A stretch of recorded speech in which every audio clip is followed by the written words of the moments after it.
con los micrófonos desactivados hasta tanto hagan alguna pregunta o alguna sugerencia.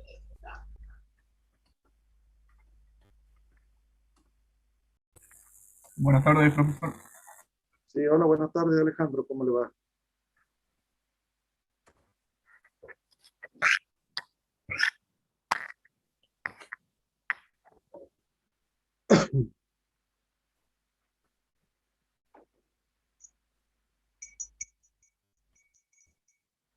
Listo, profe. Lo dejo de anfitrión. Bueno, listo, perfecto. No, profe. Muy bien, muchas gracias, mi amor. Buenas tardes, profe. Buenas tardes, ¿cómo le va? Mira, Noé decía que no tenía cámara, no importa, pero todos los que tengan posibilidad de el acceso a cámara, quiero que tengan la cámara activada y el micrófono solamente lo activan si es que van a hacer alguna pregunta, ¿sí? O alguna intervención. ¿Puede ser? Así nos podemos ver todos. Ábalos, Daniela, Lautaro, eh, Víctor, Tomás, bueno, a ver si ingresan todos. Ya estaban para...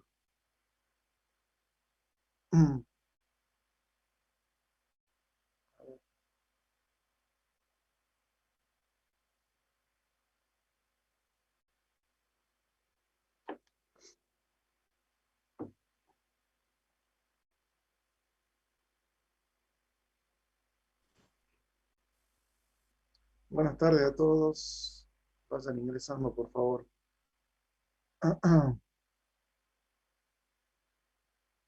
Quienes no dispongan de cámara no hay problema, pero los que sí, que entiendo que son la mayoría, les pido por favor que tengan activadas las cámaras. 5 minutitos y ya empezamos, ¿sí?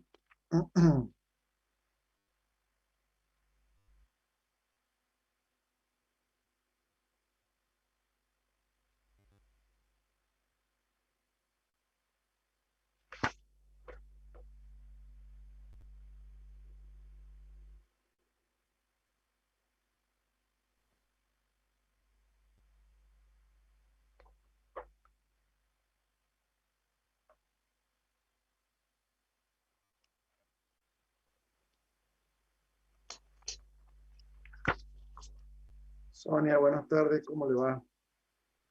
Buenas Sonia, tardes, profe. ¿Le puedo hacer una consulta de la clase anterior? de la clase del doctor Chiván, Ujú. con todo gusto, dígame. Bien. Uno de los requisitos del Estado de Derecho es la separación del poder constituyente del poder legislativo común. No lo llego a entender eso. ¿Me podría explicar? Ese es un tema más que nada de la materia de derecho constitucional. La distinción es que eh, debe existir para que pueda... apágueme el micrófono para que no se acople. La diferencia entre poder constituyente y poder constituido es que el primero es la consecuencia, o sea, el primero que nombro es la consecuencia del segundo. El poder constituyente es un poder especial conferido por circunstancias especiales a estamentos que tienen algún tipo de injerencia pública para que puedan establecer las pautas constitucionales de organización de un ente, jurídico, en el caso el Estado y el Estado de Derecho. No sé muy bien a dónde está su duda, pero digamos, el poder constituyente forma luego parte del poder constituido, pero está legitimado este poder constituyente para poder dictar la Constitución y eventualmente reformarla. Es un poder especial que se distingue del poder constituido y es en algunos casos lo que le da la génesis al Estado de Derecho como lo conocemos nosotros de manera fehaciente a través de una constitución escrita. Pero no en todos los casos ni en todo el mundo se ha dado así. En nuestro caso, ese poder constituyente dicta la primera constitución de 1853, digamos, si bien habían antecedentes anteriores, 1819, la primera constitución de 1853 después se cierra con la incorporación de Buenos Aires en 1860 y 62, ya cuando el funcionamiento se estabiliza digamos, del conglomerado de unión de las provincias unidas al Río de la Plata.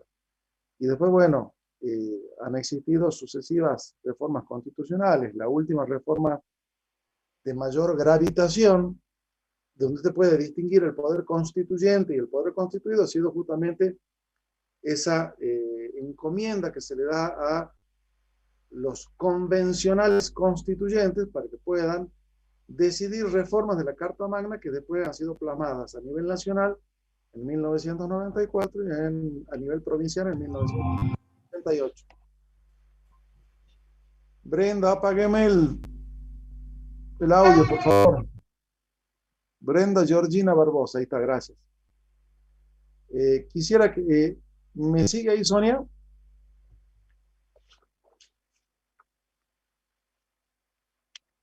Puede apretar la barrita de espacio si está con su computadora y ahí activa temporariamente el micrófono. Sí, estoy con el celular. Bueno.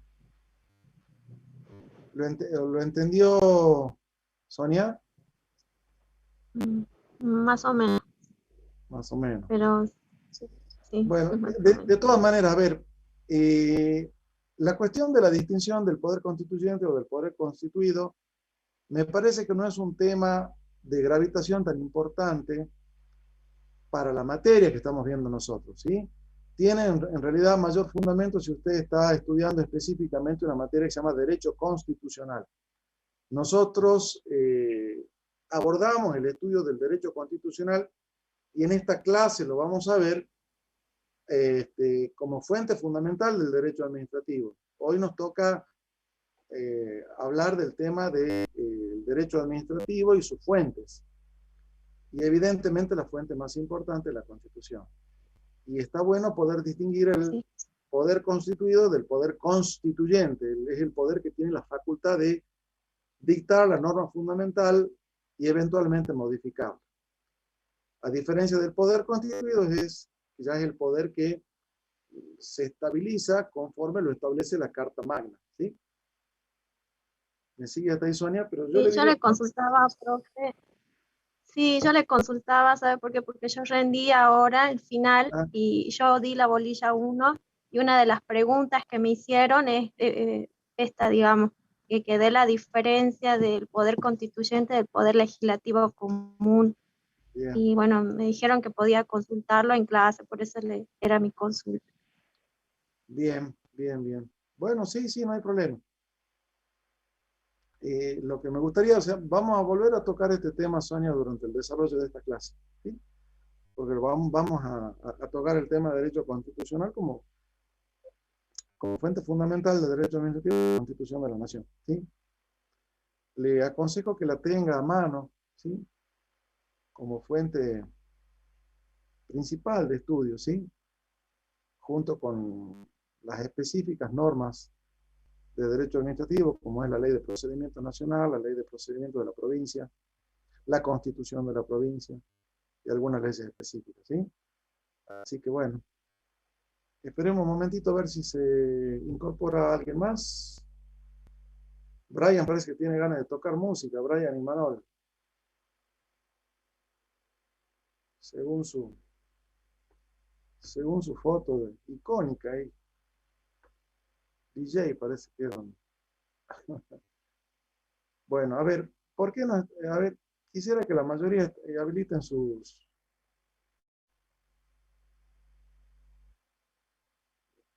Ahí están, a ver. Hoy vemos la unidad 2. Sí. Profe, tengo una consulta. ¿Quién me habla? Amira. Ruiz. Amira, dígame Amira. Le quería consultar cómo, o sea, cómo van a ser los parciales o si se entregan prácticos, ese tipo de cosas. O sea, cómo va a ser.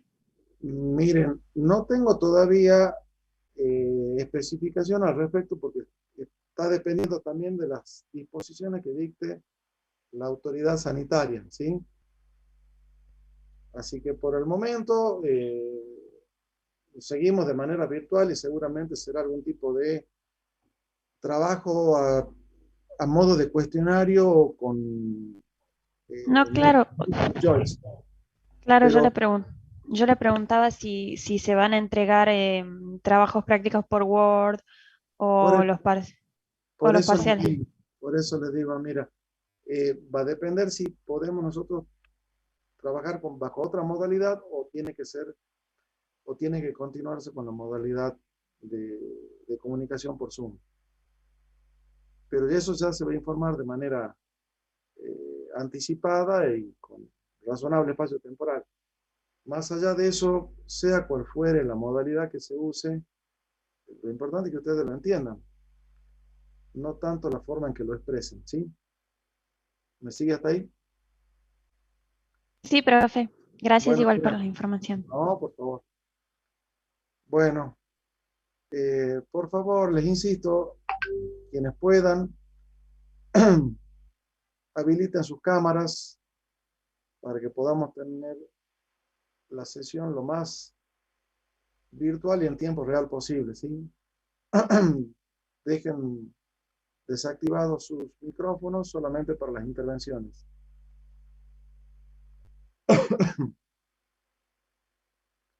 Estoy con un poco de tos por la tierra circundante. Me da alergia, así que bueno, sepan disculpar.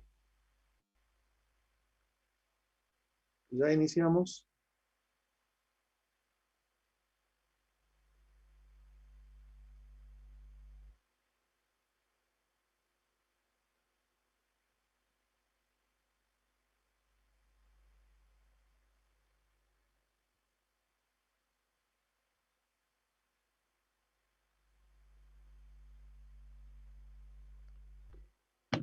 Bien.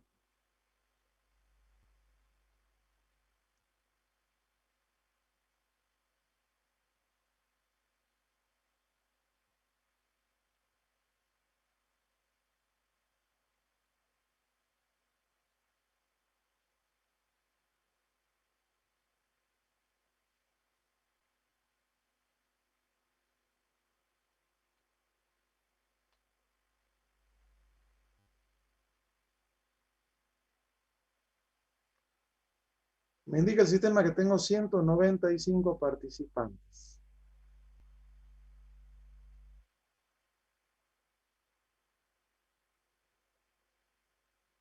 Bien, bueno, siendo las 16:15, no se haga problema, Ramona. Si les surge algún tipo de consulta, duda o pregunta, la pueden formular por escrito en el chat y a medida que vamos avanzando yo voy introduciendo la pregunta y lo vamos conformando con el contenido, ¿sí? Bien, largamos, por favor, verifiquen que tengan cámara encendida y micrófono silenciado. Hoy vamos a hablar del derecho administrativo como concepto, como rama del derecho. ¿Y qué es lo que vamos a tocar hoy en lo que es la bolilla derecho administrativo? Vamos a ver su concepto, vamos a ver la evolución que ha tenido el derecho administrativo, su especialidad, y vamos a ver también qué elementos toma históricamente, porque es un derecho bastante nuevo y es un derecho en constante actualización y movimiento. Y vamos a ver también la importancia de lo que es el estudio del derecho administrativo con las fuentes. Y teniendo noción de lo que es la fuente y sus clasificaciones, vamos a ver las distintas fuentes de las que abreva este derecho nuevo, el derecho administrativo. Y en particular, vamos a tratar Constitución, tratados internacionales, la ley en sentido formal. Y si bien vamos a hacer mención a fuentes muy importantes como es la jurisprudencia, la costumbre, la doctrina, la analogía y los principios generales del derecho, me parece importante rescatar como rama especial del derecho público a una fuente que es muy importante, que es la fuente de los reglamentos administrativos. ¿Sí? No sé, quien juega al fútbol o que juega al hockey o algún tipo de deporte colectivo, se maneja mínimamente con los reglamentos. No tiene que irse a los grandes principios supraconstitucionales para reconocer que tiene derecho de ir a jugar al fútbol. Pero al fútbol lo juega bajo un reglamento. ¿Qué opina don Javier Mendía? Dígame que sí. ¿Juega al fútbol, Así es, Javier? profe. Sí, de hecho, después de clase me voy a jugar al fútbol ahora. Dichoso, Javier, muy bien. Bueno, así que me parece importante remarcar el tema del reglamento como fuente fundamental del derecho administrativo. Y así también eh, distinguirlos, hablar de los caracteres y específicamente tocar el reglamento de ejecución, los autónomos, de integración o delegados y los de necesidad de urgencia, que parecían, estos últimos parecían sacados de una galera, una cosa rara que hablaba la doctrina, y sin embargo nos hemos tenido que adaptar a vivir desde hace un año y medio, casi dos, en una suerte de vigencia plena de los decretos de necesidad de urgencia, sobre todo lo que es en materia sanitaria. ¿Sí? ¿Cuál es el objetivo de colocar esta parte del programa no al inicio, sino un poquito después de hablar de Estado de Derecho, de hablar de ciertos principios fundamentales? Porque hay que conocer y entender el alcance de los contenidos y los principios particulares o propios que tiene el derecho público, y al derecho administrativo como una rama especial del derecho público, y también su distinción con las otras ramas del derecho. Si hay algo que creo que todo docente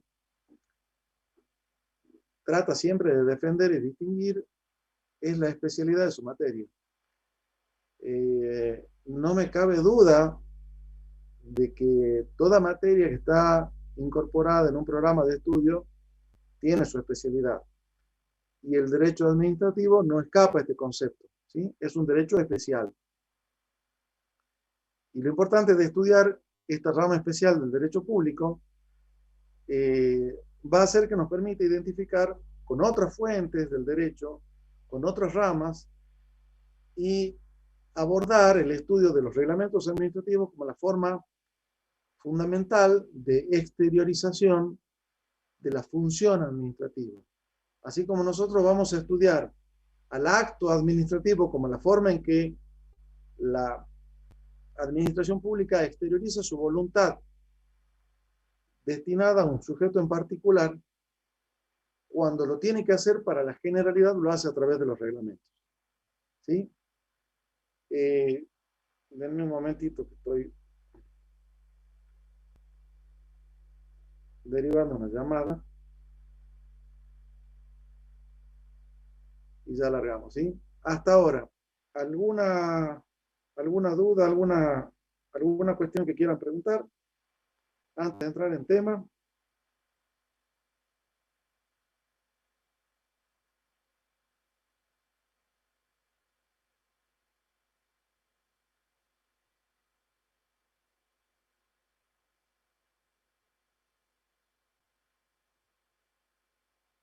Bueno.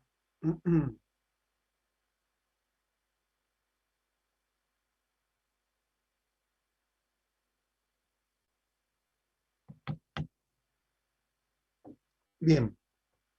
Algo les adelantaba Y les decía que el derecho administrativo, antes que nada, es un derecho estatutario. ¿Qué significa que sea un derecho estatutario? Ailén Arce, que está escribiendo ahí. Para usted, ¿qué sería?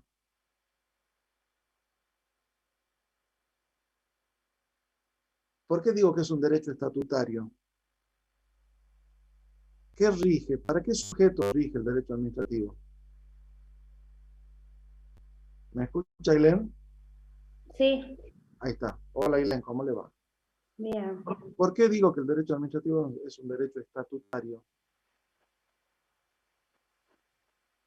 Rige el derecho administrativo a lo mejor en una compraventa mercantil. ¿Es importante estudiarlo ahí?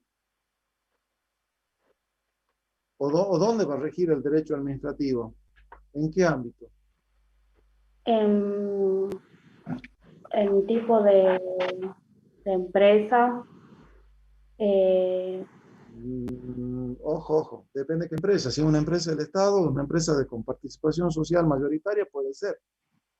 Pero en el shopping Alto Noa, ujú, ¿le parece que el derecho estatutario, el derecho administrativo para el funcionamiento comercial del shopping va a ser de relevancia? sí,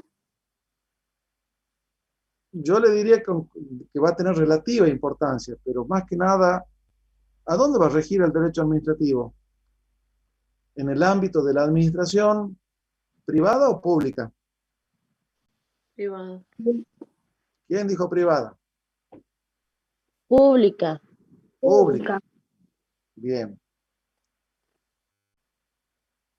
Bueno, Ailén, silencie su... Exactamente. Bien. Les decía Ailén recién, el derecho estatutario es el derecho fundamental que rige al Estado. ¿Cuál va a ser la fuente principal que vamos a tomar como derecho estatutario? Va a ser la Constitución de la Nación. Es la ley fundamental que establece la distribución de competencias y además reconoce los derechos fundamentales de sus ciudadanos, ¿sí? Entonces hay que distinguir que el abordaje del estudio del derecho administrativo lo vamos a hacer desde la óptica pública, ¿sí? Y teniendo en cuenta que la compraventa que Ailén realice al momento de ir a una boutique o a un negocio del shopping va a estar regida por el derecho privado. Le gustó una calza de gimnasia, le gustó una zapatilla, va, compra, paga, le entregan la mercadería. Pero para habilitar a lo mejor ese local comercial hay ciertas exigencias de orden público que garanticen la seguridad de Ailén cuando Ailén vaya a comprar esa zapatilla.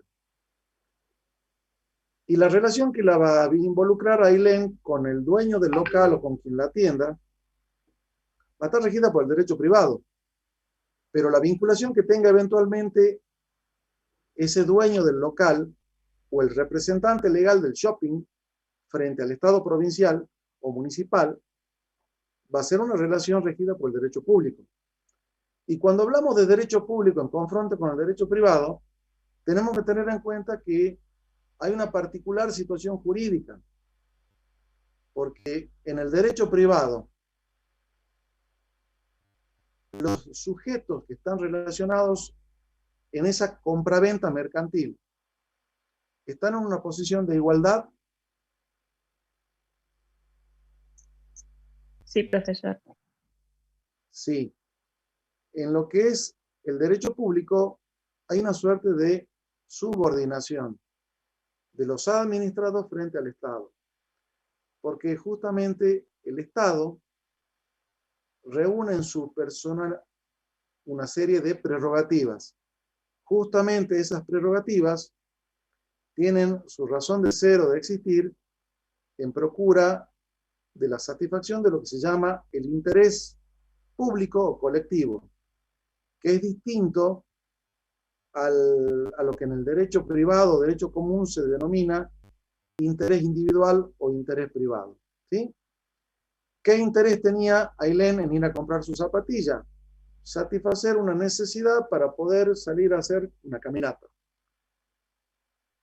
Y se agota ahí ese interés. Ahora, la necesidad que ese local comercial esté habilitado y tenga la certificación de bomberos, tenga los pagos de impuestos al día, tenga toda una suerte de registración tributaria determinada, persigue una finalidad pública, porque de alguna manera indirectamente, si ese comercio no tributa lo que corresponde, no cumple las exigencias de seguridad, seguramente la pone en peligro a Ailén cuando vaya a comprar y nos pone a todos en peligro porque no está cumpliendo con obligaciones de trascendencia pública. ¿Sí?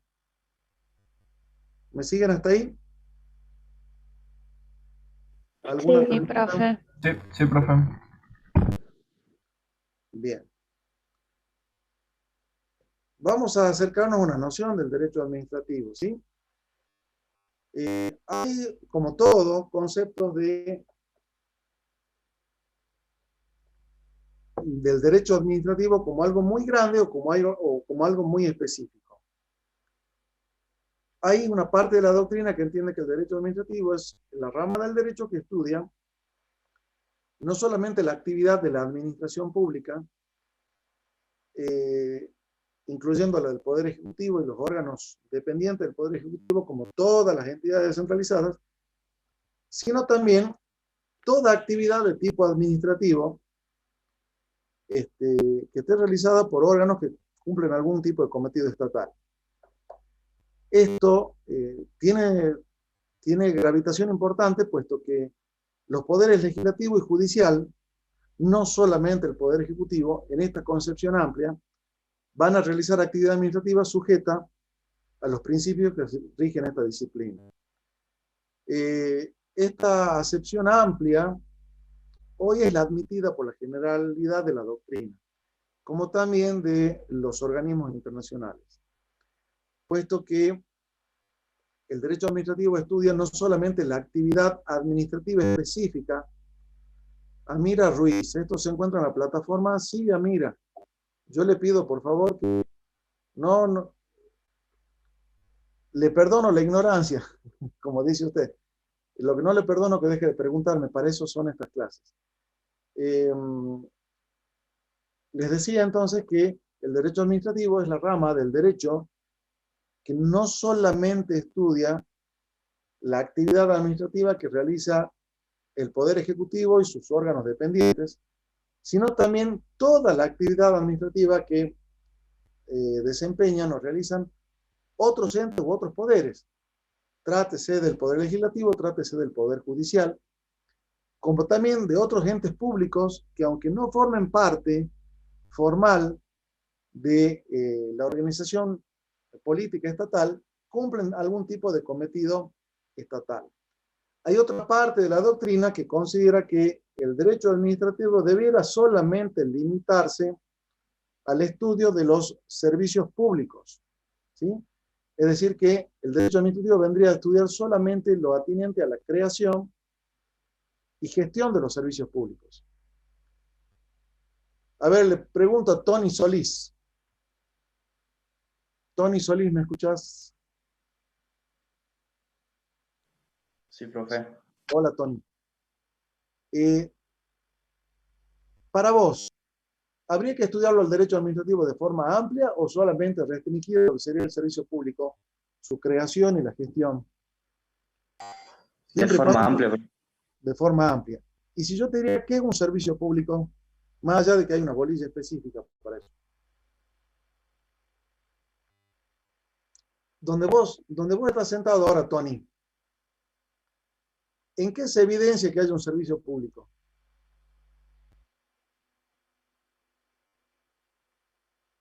No te escucho, activa. La luz. La electricidad, la provisión de energía eléctrica, ¿sí? Bien. ¿El uso de Internet que vos estás utilizando es público o es privado? Público. Privado, No, perdón. privado. Entonces, toda la gestión, para que nosotros podamos estar en este momento vinculados, tiene un soporte de entidad privada. Pero a lo mejor otros soportes externos hacen factible eso, como que vos puedas tener energía eléctrica suficiente para que podamos establecer esta comunicación, ¿sí? Ahora, si yo lo vinculo al derecho administrativo solamente al estudio del servicio público de la prestación de la red domiciliaria de agua, gas, energía eléctrica, ¿no te parece que estamos quedándonos un poquito cortos con lo que es el estudio del derecho administrativo, con otras figuras, por ejemplo? ¿Escuchaste hablar de la expropiación, Tony? No, profe. Bueno, la expropiación no necesariamente tiene que ver con la prestación de un servicio público y es objeto de materia de estas cuestiones que estamos hablando, ¿sí? Entonces, hay un tratadista, gracias Tony, podés silenciar tu micrófono. Uno de los tratadistas que la cátedra sugiere de seguimiento obligatorio es el doctor Agustín Gordillo, que es el autor intelectual, por si no le prestaron atención al doctor Gabriel Chiván, que hablaba de la importancia de poder estudiar no solamente el contenido de la ley de procedimientos administrativos de la provincia de Salta, sino también estudiar, leyendo al tratadista Agustín Gordillo, porque es el autor intelectual de la ley de procedimientos administrativos de la ciudad de Mendoza, cuyo contenido ha sido copiado por la provincia de Salta para el dictado de la ley 5348. Así que, si ustedes pueden estudiar de ese tratadista, de ese doctrinario, van a estar estudiando de quien ideó y concibió el contenido de la actual ley de procedimientos administrativos que nos rige. ¿Me siguen hasta ahí? Sí, sí, profe. Bueno. Este tratadista dice que el derecho administrativo, como concepto, es la rama del derecho público, y así lo distingue del derecho privado, que estudia el ejercicio de la función administrativa, y fíjense que llamativo, en su definición dice, la rama del derecho público que estudia el ejercicio de la función administrativa y la protección judicial existente contra esta. ¿Por qué hablará de que hay un ejercicio de una función administrativa y una protección judicial en contra de esta? ¿Por qué habla un tratadista de la entidad de Gordillo como función administrativa, como objeto de estudio, y también la protección judicial existente? ¿A alguien se le ocurre? Sonia Ortega, ¿se le ocurre algo? ¿Por qué sería? Profe, ¿puede ser por la mal utilización de las funciones administrativas o con malos fines o fines que perjudiquen, no sé, al Estado o a algún grupo? Todo eso puede pasar, todo eso puede pasar. ¿Se va a defender la propia administración de sí misma o quién vendrá, digamos, en auxilio? Dice la protección judicial. ¿Quién protege, en último término? Los jueces. Y la justicia. Yo no diría tanto los jueces, no somos tan importantes. Todo un sistema jurídico, ¿sí? ¿Estamos? Le hablo en primera persona porque en este momento estoy en mi despacho.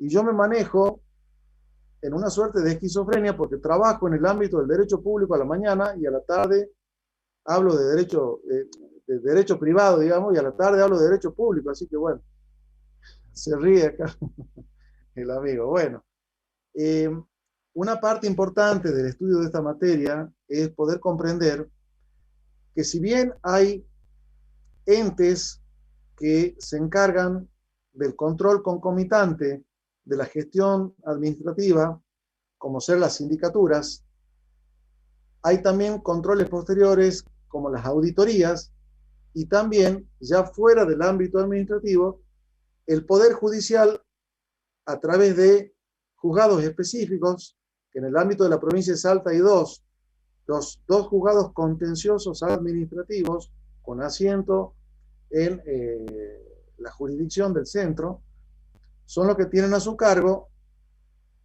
el control técnico de legalidad del actuar de la administración pública.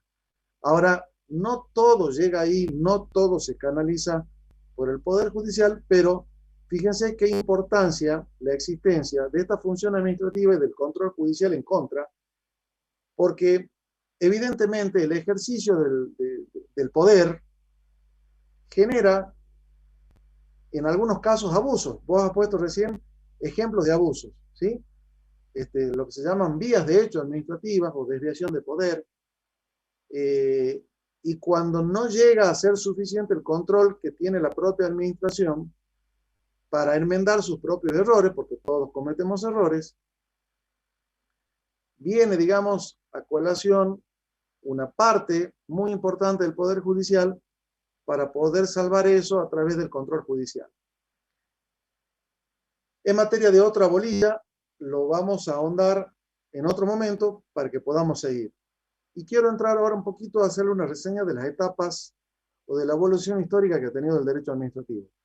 Hasta ahora, ¿hay alguna pregunta de los 190 participantes que tengo? Yo quería saber, profe, si puede dar otros ejemplos de este tema de la protección judicial. Sí, Jacqueline, ¿cómo le va? Gracias por su pregunta. Bien, profe, gracias. La verdad, Jacqueline, que son muchos los ejemplos. Puede darse el caso que usted esté actuando en el ámbito de la administración pública como empleada y la sancionan, y usted considera que la sanción es injusta y posiblemente no logra obtener reparación de esa sanción en el ámbito administrativo en el cual se desempeña. Entonces, la única posibilidad que va a tener, más allá de que pueda articular recursos administrativos y efectuar toda una serie de trámites, si eventualmente llegara a tener una sentencia, una resolución definitiva, perdón, y sobre la cual esa resolución que dispone mantener esa decisión de aplicación de una sanción. Usted ya ha articulado todos los recursos administrativos que tenía en sus facultades para poder intentar revertir esa decisión administrativa. La única posibilidad que va a tener va a ser ocurrir por vía judicial para que se haga el control de la legalidad de ese acto administrativo a través de lo que se llama la acción contencioso-administrativa. Como le decía Jacqueline, es un temita que se ve específicamente cuando hablamos de control judicial. Es bastante más complejo, pero quiero que tengan más o menos esa idea. ¿Sí, Jacqueline? Sí, profe, muchas gracias. Bien. A ver, ¿a quién le pregunto ahora? A ver, alguno que... A don Javier Alanís, a ver, ¿está presente don Javier Alanís? Que me cuente don Javier Alanís, si se acuerda algo de lo que es la Revolución Francesa. Sí, profe. Hola Javier, ¿cómo te va? Bien, ¿usted? Muy bien, Javier. Sí. Debe haber escuchado algo de la Revolución Francesa. Y nosotros Sí. vamos a tocar el tema de la Revolución Francesa como un hito histórico fundamental, justamente en cómo se delinea la autonomía del derecho administrativo. Sí. Antes de la Revolución Francesa, ¿qué sistema político, y valga la redundancia, regía, y te estoy dictando la respuesta, en Francia, antes de 1789? La revolución puede ser la industrial, puede ser. No. Antes de la Revolución Francesa. Sí.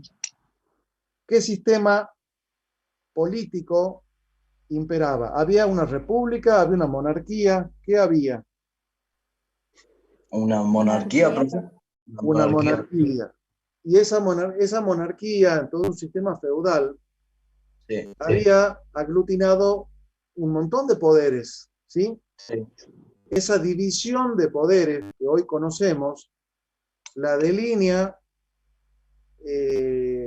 técnicamente un gran pensador francés, Yves de Montesquieu, y él habla de la división de poderes.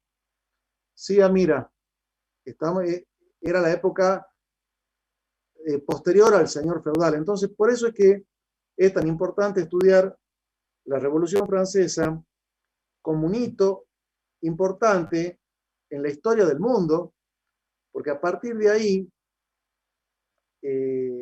se le da un vigoroso impulso en lo político y sobre todo en lo jurídico al proceso de creación y absorción de otros entes que lo trascienden al monarca, que en su momento se decía a sí mismo que era el Estado. ¿Sí? Sí. ¿Siguen hasta ahí? Luis Sí, XIV profe. hablaba de que él mismo era el Estado. Entonces, a partir de eso, de ese hito histórico, se delinea en Europa a partir de finales del siglo, en la postrimería del siglo XVIII, siglo XIX, una concepción distinta que, digamos, desde el siglo XVII de Francia y en Alemania del siglo XIX, se va delineando en un Estado que pasa de la monarquía absoluta a una suerte de Estado moderno, ¿sí? Y si bien inicialmente esto ha llevado mucho tiempo, ha existido una administración centralizada de manera muy, muy marcada, con una especie de ordenación jerárquica y una escala de órganos, de estructuras y de funciones muy, muy, muy definidas, y a poquito se han ido delineando nuevas estructuras de poder, ¿sí?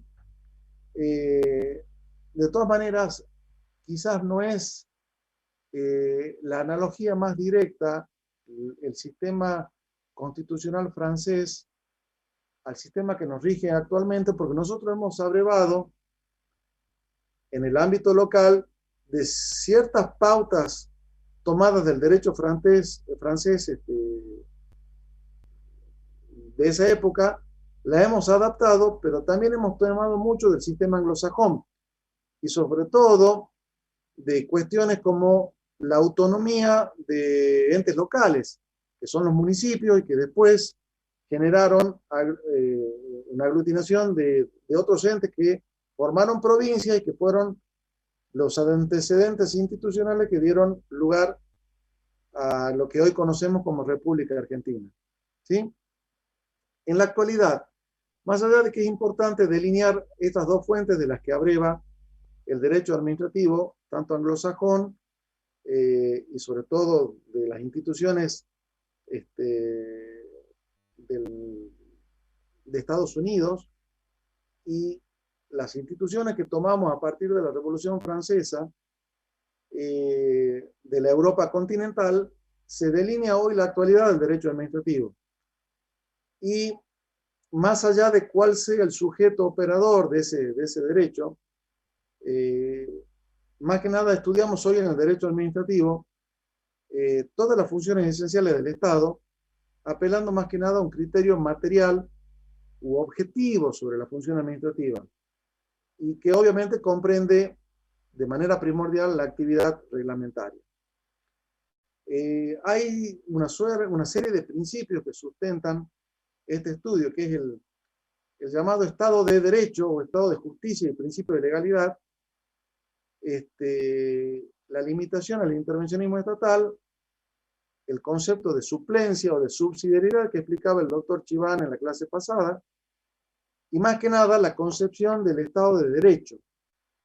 Profe, disculpe que lo corte. ¿Cómo dijo? Sí, mira. ¿Puede repetir? Sí.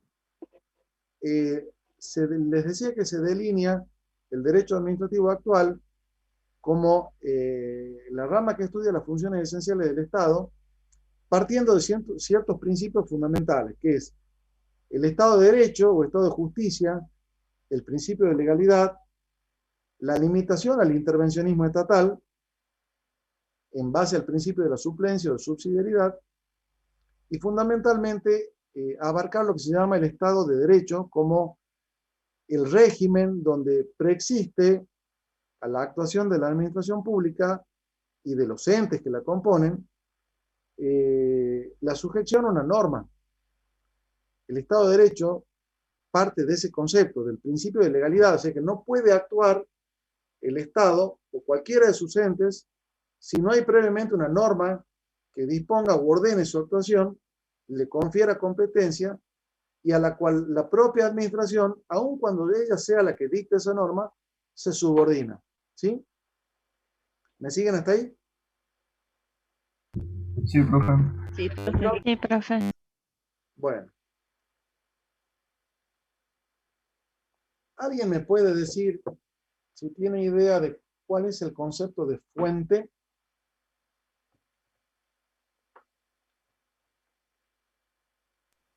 Fuente da lugar a origen, de dónde nace. De dónde nace, muy bien, ¿sí? Se le llama al fundamento o origen de una cosa.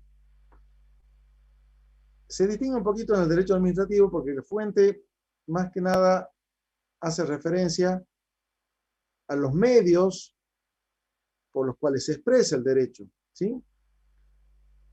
Si alguien entró con cierto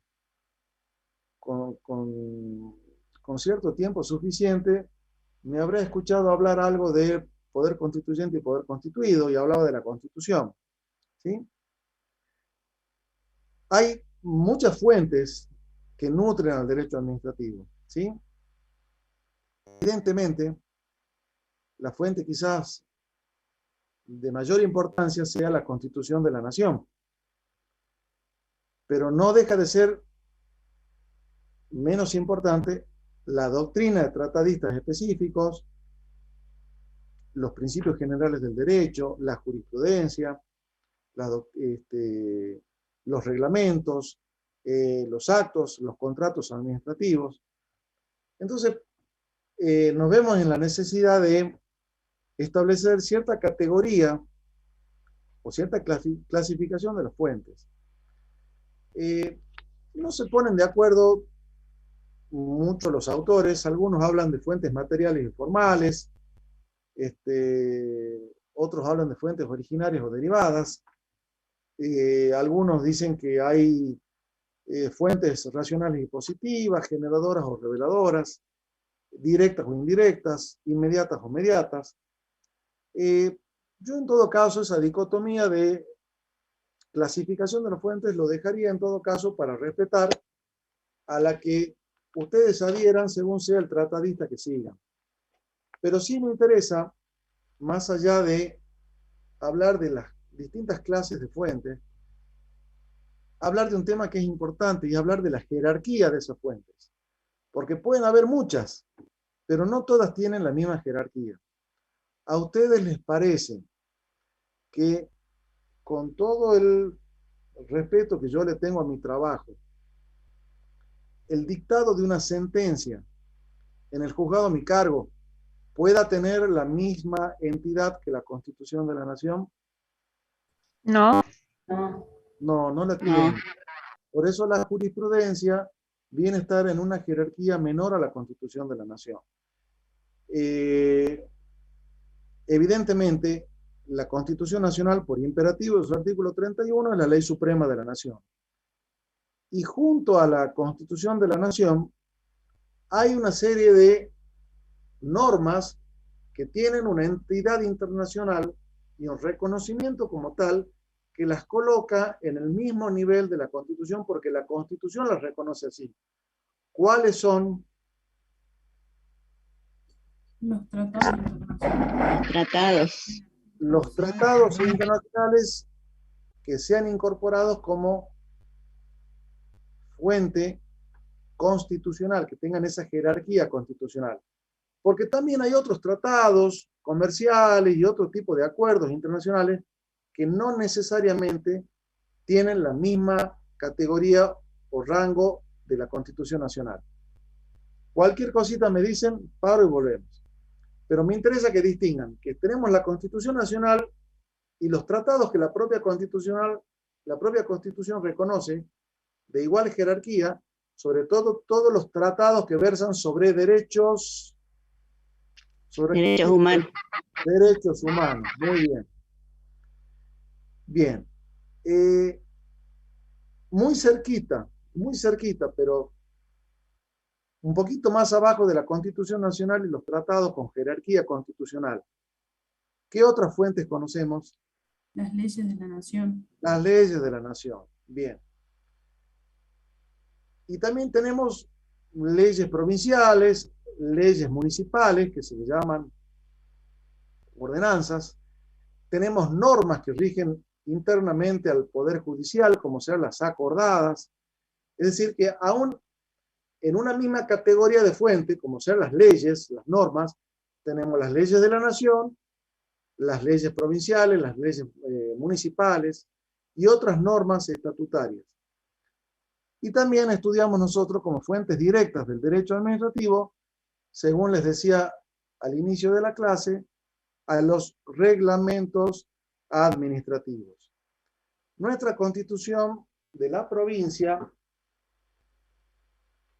reconoce, al igual que el artículo 31 de la Constitución, este mismo orden jerárquico, esta misma prelación, ¿sí?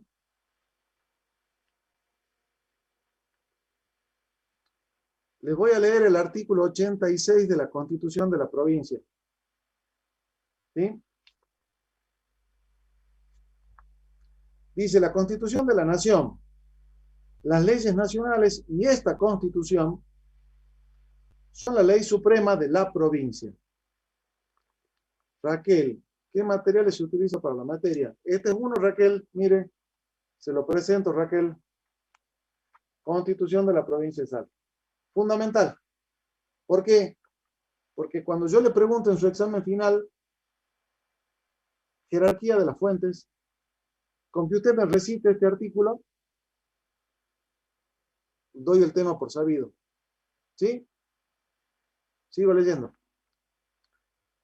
La Constitución de la Nación, las leyes nacionales y esta Constitución provincial son la ley suprema. Los poderes públicos y los habitantes están obligados a conformarse a ella, no obstante cualquier disposición en contrario que contengan las leyes o reglamentos. ¿Puede haber alguna ley o reglamento que se oponga? Sí, lo puede haber. Pero deberemos todos, como habitantes, conformarnos a lo que disponga la Constitución de la Nación, las leyes nacionales y esta Constitución. No vale la pena seguir porque habla de derechos y garantías, no otro, pero quería que vean de dónde surge a nivel provincial la jerarquía de normas en conformidad a lo que establece el artículo 31 de la Constitución Nacional. Evidentemente, la Constitución Nacional es la principal fuente del derecho administrativo, ¿sí? ¿Por qué? Porque establece las bases para la organización y la atribución de competencias del Poder Ejecutivo. Crea las competencias de los órganos y crea los entes de contralor, ¿sí?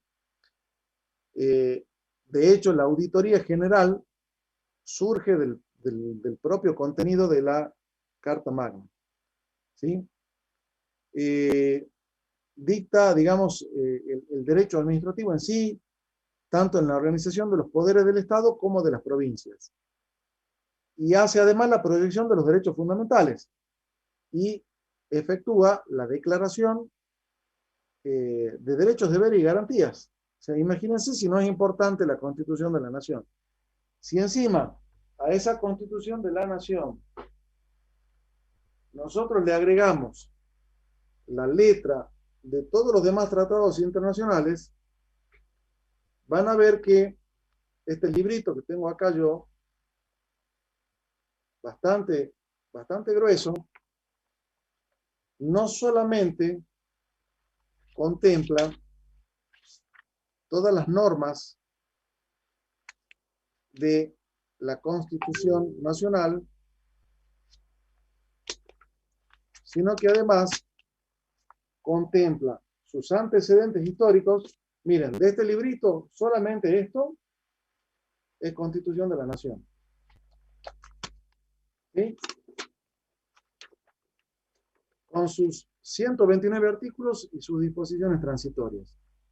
Esto lo tenemos que sí o sí leer y entender antes de abordar el estudio de esta materia.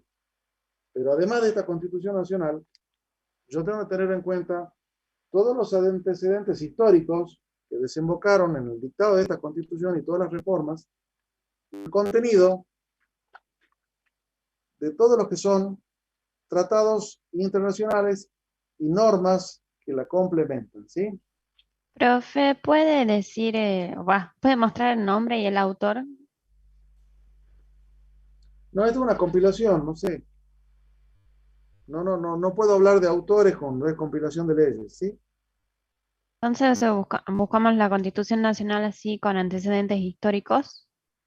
Yo le sugeriría, la va a enriquecer mucho, ¿sí? Me preguntaban recién cuáles son las normas fundamentales para estudiar esta materia. Constitución de la Nación, Constitución de la Provincia, Ley Nacional de Procedimientos Administrativos y la Ley Provincial de Procedimientos Administrativos, Ley 5348 y sus modificatorios. Fíjense que yo tengo todas estas normas acá, no solamente porque doy clases, sino porque las tengo de consulta obligatoria y diaria. Yamila, ¿qué quiere que les repita Yamila? Constitución Nacional, Yamila. ¿Dónde está Yamila? Que no la veo.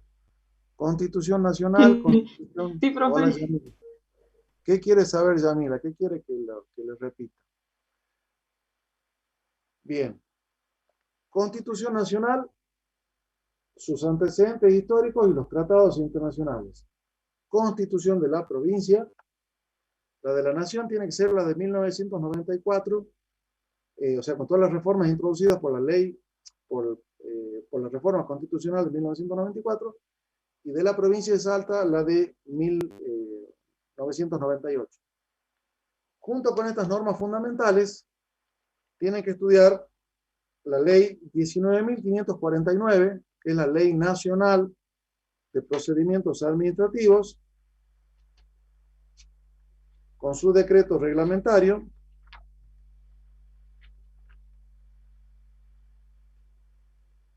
y también van a tener que estudiar como mínimo la Ley de Procedimientos Administrativos de la provincia de Salta, que es la Ley 5348, y no estaría mal que también lean el Código Contencioso Administrativo como ley adjetiva que regula el funcionamiento del Juzgado Contencioso Administrativo. ¿Código cómo, profe? Disculpe. Código Contencioso Administrativo, que es la ley número 163 de la provincia, y también el reclamo administrativo previo, que es la ley 5018. Se puede conseguir en el colegio de abogados o en cualquier biblioteca, o lo pueden bajar directamente por internet hoy con el acceso que tienen ustedes. ¿Sí? Bueno. ¿Podemos seguir, por favor? Profe, tengo una duda. Acá en el libro del PUI dice los tratados con otras naciones, organizaciones internacionales y el concordato con la Santa Sede. Sí. Ese también tendría jerarquía superior a la vez que los tratados y convenciones sobre los derechos humanos. Sí. Tienen igual, o sea, en la medida de que los acuerdos con entes internacionales sean receptados y ratificados en el orden interno, adquieren la categoría de ley constitucional.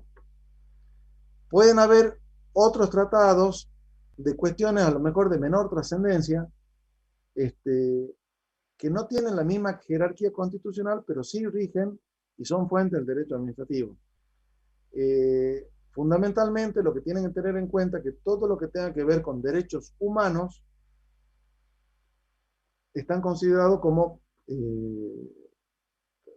acuerdos fundamentales que forman parte de la letra de la norma constitucional más allá de sus 129 artículos. ¿Sí? ¿Vamos hasta ahí? Bien, les hablaba de la Constitución, les hablaba de los tratados y ahora les hablo de la ley. ¿Sí? ¿La ley qué es? Es un mandato, es el reconocimiento de una conducta debida. Usualmente es una norma escrita, es un precepto general, modifica una cuestión novedosa, es imperativa u obligatoria, es decir, no podemos desconocer su contenido o no cumplirla, rige para un tiempo determinado, emana de una autoridad pública, legitimada al efecto, y obviamente después de la Constitución es la fuente más importante, ¿sí? Les he mencionado alguna ley nacional ahora, alguna ley provincial, cuando les hablaba de el material de estudio. La ley de procedimiento administrativo De la nacional provincia de Salta, la ley 19.549 y la ley 53.48, ¿sí? ¿Vamos hasta ahí? Y Sí, profe. tienen que entender que las distintas leyes, hay leyes nacionales, leyes locales, de derecho común, de derecho federal, y están los tratados también que les decía, reconocidos por el artículo 75, inciso 22, que tienen jerarquía superior a las leyes, ¿sí? Vamos a tocar después, al final, otra fuente, pero me interesa detenernos en los reglamentos.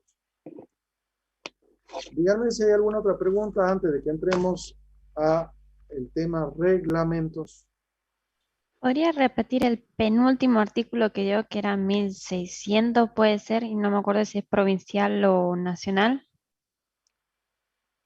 El decreto, o sea, la ley nacional 19.549 es la ley de procedimientos administrativos de la Nación. La ley 5.348 es la ley provincial de procedimientos administrativos.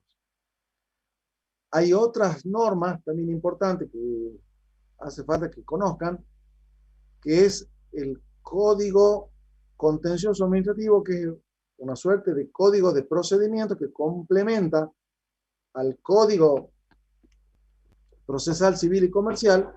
Lo presento, este es el Código Procesal Civil y Comercial, con todo su articulado. Ese código contencioso reglamenta específicamente materia procesal de los juzgados contenciosos administrativos. Y después también es importante que efectúen la lectura de la ley 5.018, que es la ley que establece el reclamo administrativo previo para acciones de naturaleza civil, no contencioso administrativo. ¿Responde eso su pregunta? Sí, profe. Capaz que yo escuché mal, pero tenían las tres. A lo mejor se cortó. Muchas Bien. gracias, disculpe. No, de nada. A ver, Victoria Colque, ¿estará disponible para hablar?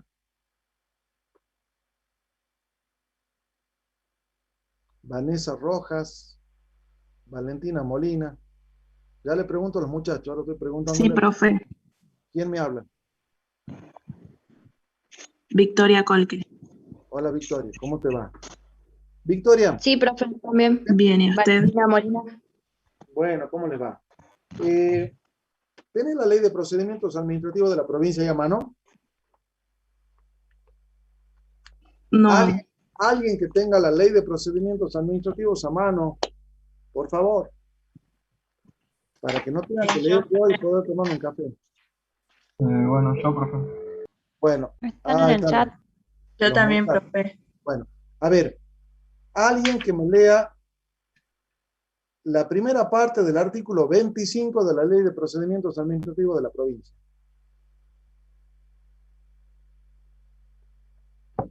Dice, entiéndase por acto administrativo.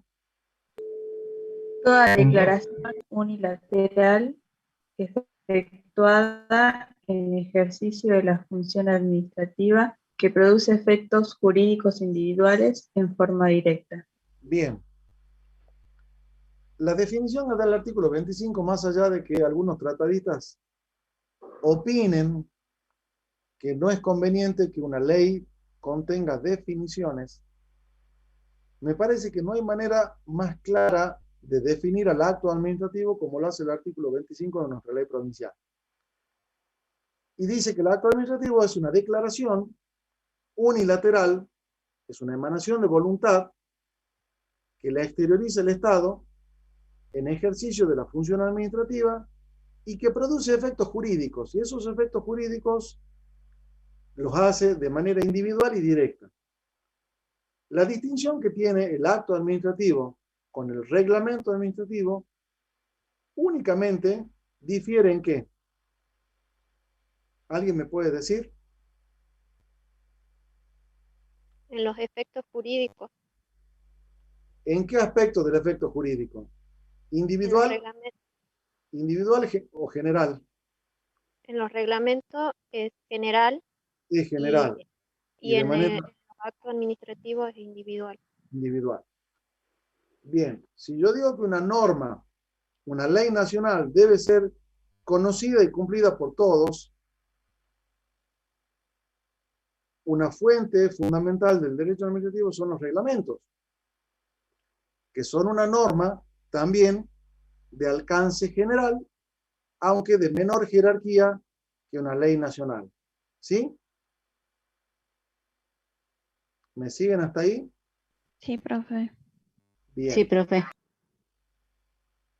El reglamento, entonces, de manera cuantitativa y cualitativa, es la fuente quizás más importante del derecho administrativo. El artículo 101 de la Ley de Procedimientos lo define como toda declaración unilateral efectuada en ejercicio de la función administrativa que produce efectos jurídicos generales en forma directa. De esa manera lo distingue del acto administrativo. ¿Sí? Cuando hablo de declaración, estoy hablando de una manifestación de voluntad, de juicio, de conocimiento, y es una exteriorización concreta de la voluntad por parte de un órgano, ¿sí? Que está en ejercicio de una función administrativa. Y cuando yo digo que es una declaración unilateral, es porque yo no tengo que completar esa voluntad administrativa con la de otro órgano. La propia administración pública válidamente está habilitada, legitimada para dictar reglamentos. El contenido de esa declaración está dirigida a cuestiones de naturaleza administrativa, por eso es que se llama declaración efectuada en ejercicio de la función administrativa. Porque si estuviera dictada en el marco a lo mejor penal, punitivo, eventualmente tributario, no sé, o de algún otro aspecto que no sea específicamente la función administrativa, hablaremos de una ley normal, no de un reglamento, ¿sí? Y evidentemente esta manifestación de voluntad produce efectos jurídicos. ¿Por qué? Porque implica el nacimiento, la modificación, la extinción, la novación de un derecho, o a lo mejor la creación de algún tipo de obligación. Y esos efectos jurídicos, si bien son directos porque es operativa la norma, o sea, es exigible, es obligatoria, en vez de producir un efecto jurídico individual, como el caso, por ejemplo, que les hablaba hace un ratito, de una sanción administrativa que le impongo a alguien que incumple un deber de naturaleza administrativa, estos efectos jurídicos están dirigidos a una universalidad de personas, de sujetos que forman parte de ese estado de derecho que yo les estaba hablando hace un ratito. Habrá obviamente ciertos límites y ciertos tipos, ¿sí? Hay en toda norma implícita una limitación de razonabilidad en sus contenidos, ¿sí? Y la doctrina reconoce, por lo general, 4 tipos de reglamentos. Está el reglamento de ejecución, los reglamentos autónomos, los reglamentos delegados o de integración, y los de necesidad y urgencia. Dentro de lo que es el ámbito de la administración pública, quizás lo que más delinean la actuación de la administración pública son justamente los autónomos, son normas que dicta la administración pública para determinar su funcionamiento, el régimen de ascensos, los horarios de ingreso y de egreso del personal que cumple funciones, qué sé yo, algún otro tipo de cometido estatal que establece de manera genérica y para dentro del ámbito de la administración pública. Después tenemos también otros importantes reglamentos que son los de integración o delegados, que son los reglamentos que surgen por habilitación o autorización legislativa.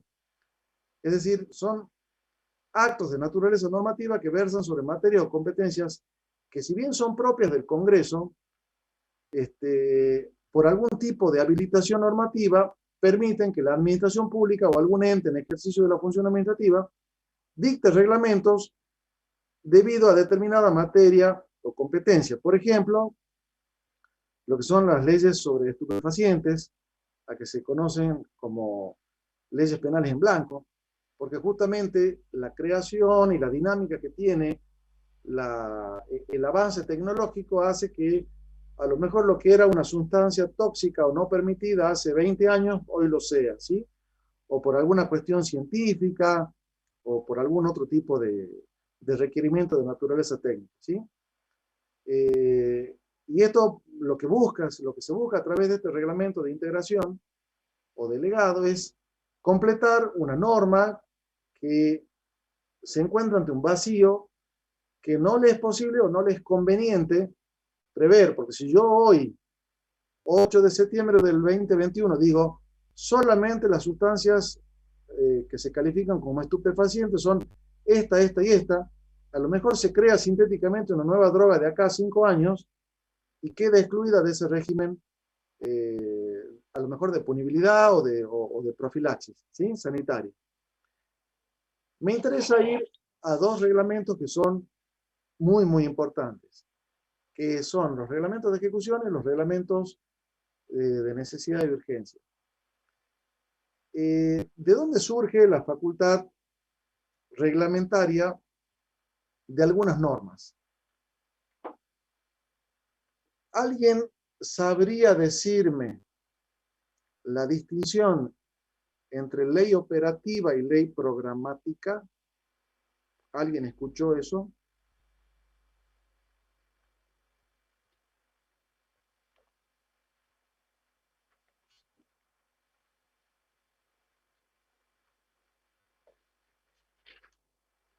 Bueno, ya se los explico.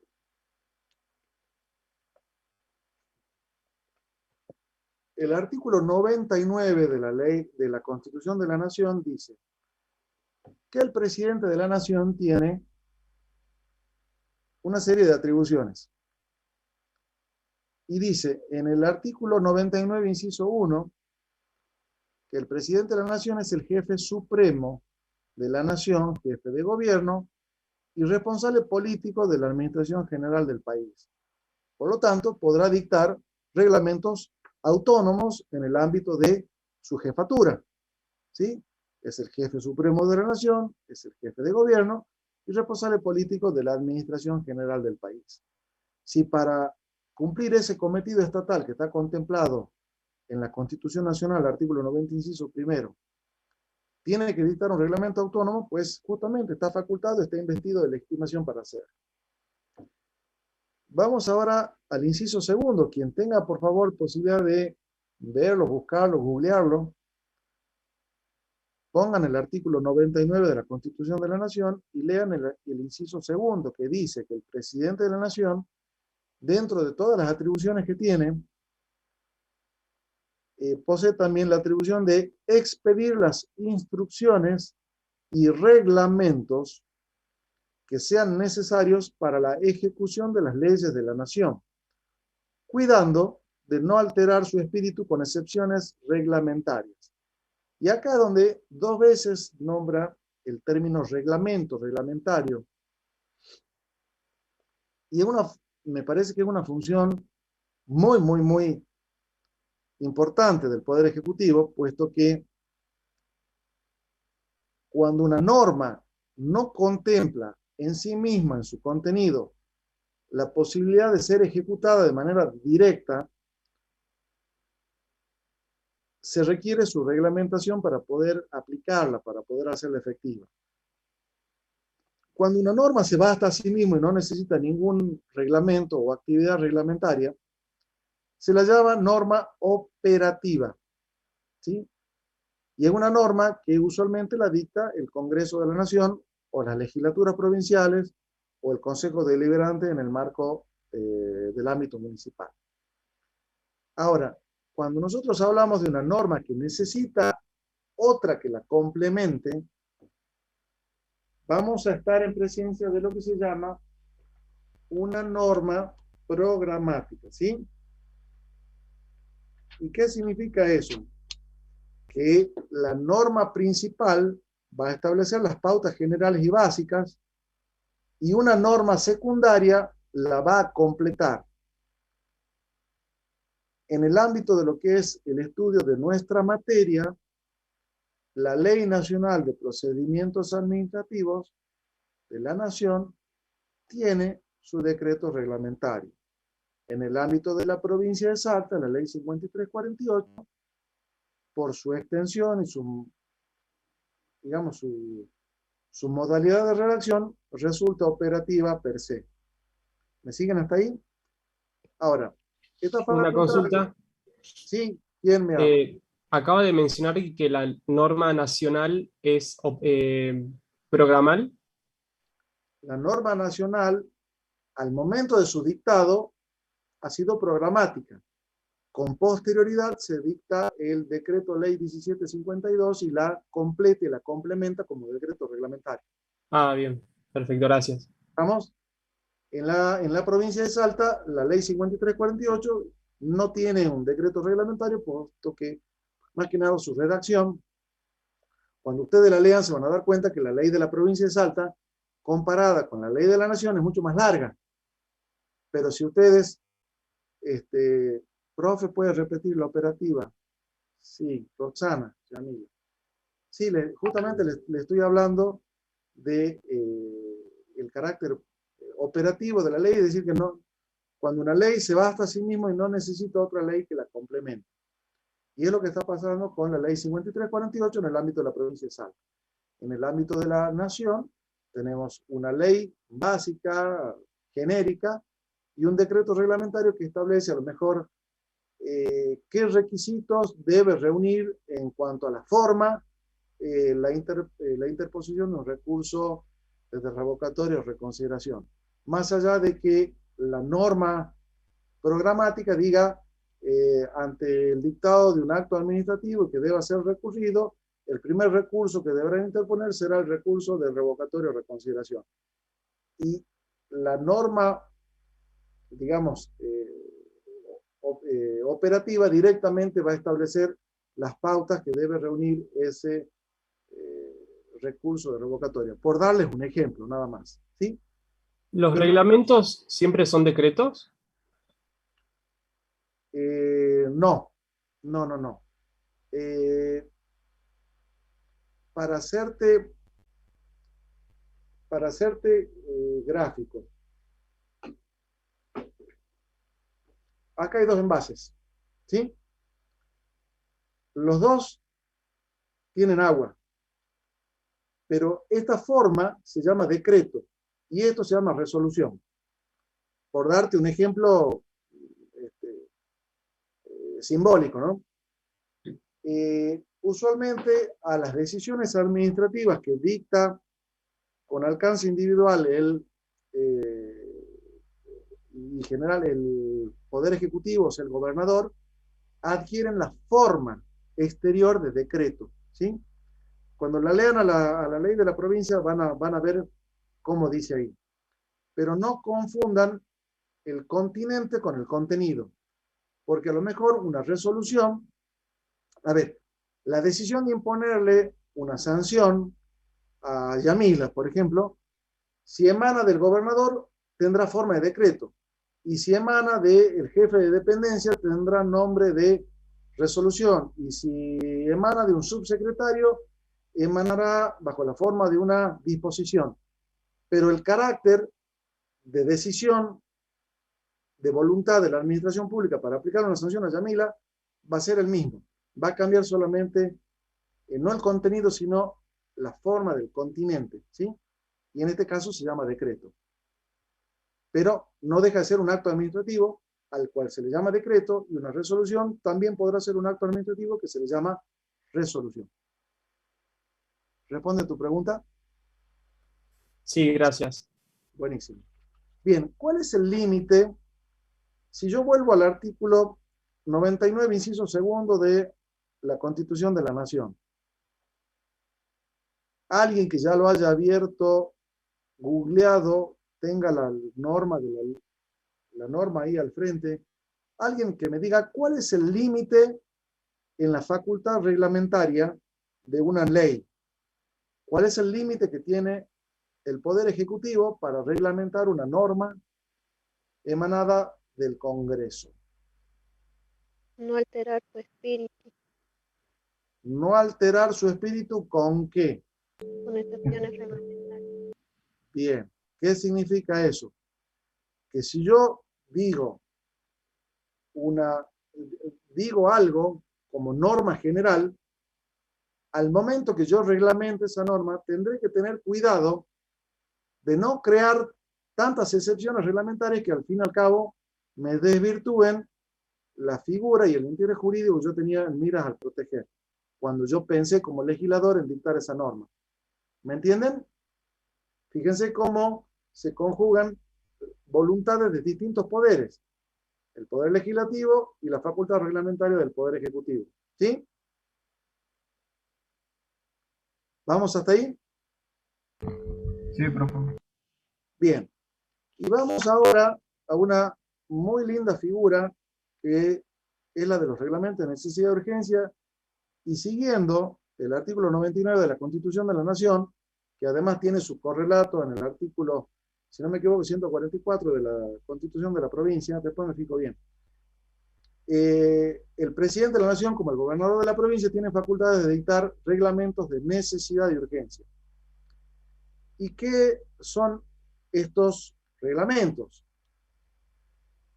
Son una particular forma de exteriorización de la voluntad administrativa para establecer una norma de carácter general en ejercicio de la función administrativa que los dicta en un momento en que no le da el tiempo o no es conveniente que el dictado de esta norma espere una sesión ordinaria de un congreso o de la legislatura provincial. ¿Qué es lo que ha pasado con el dictado de los DNU al momento de enterarnos de la existencia de esta pandemia? Ahora, por favor, yo no quiero en esto emitir algún tipo de opinión de naturaleza política. Me lo pregunto al igual que ustedes. Me lo pregunto al igual que ustedes. El dictado de un decreto de necesidad y urgencia implica que hayan dos condiciones. ¿Cuáles son? Obvio. ¿Pandemia? No. Necesidad y urgencia. ¿Sí? Perdón. Puede haber una lluvia torrencial que afecta toda la cuenca del río Pilcomayo, y eventualmente la provincia tiene que dictar una norma de necesidad y urgencia para reglamentar a lo mejor la distribución de agua potable en el norte de la provincia. ¿Sí o no? Y no necesariamente estamos hablando de pandemia. ¿Sí? Ahora, ya que está tan vigente la cuestión de la pandemia, ya han pasado unos cuantos meses de aquel histórico marzo del 2020. Ya se podrían haber puesto de acuerdo y haber dictado una norma nacional. ¿Sí o no? Sí, profe. Sí. Si yo les cuento que la norma ya se había dictado en 2018, ¿me creerán? Sí. Hay una específica norma para el control de enfermedades a través de la ¿Por qué? vacunación. Puede ser que hubo una, no sé si se llamaría pandemia, pero sí una epidemia que fue la fiebre española, ¿puede ser? ¿O epidemia española? Sí, no, pero eso pasó a mediados del siglo pasado. No, le estoy hablando de una ley nacional, una ley positiva, vigente en el ámbito de la nación argentina, obligatoria para todos, y se las presento para los que no la conozcan. Es la ley 27.491 del control de enfermedades, vacunación, que contempla justamente la obligatoriedad de vacunación de todos los habitantes en caso de pandemia, ¿sí? Y todavía se sigue discutiendo si la vacuna es obligatoria o no es obligatoria, o si previene o no previene, o si tiene una razón política, gubernamental o económica, no lo sé, no es el momento de discutirlo. Pero sí les cuento que ya no debieran haber normas de esta naturaleza si ya a esta altura ha pasado tanto tiempo que eventualmente se puedan poner en funcionamiento las instituciones legislativas específicas para poder dictar una norma. Sin embargo, nos siguen rigiendo en materia, por ejemplo, de locaciones urbanas, normas de necesidad de urgencia que se han dictado en su momento, ¿sí?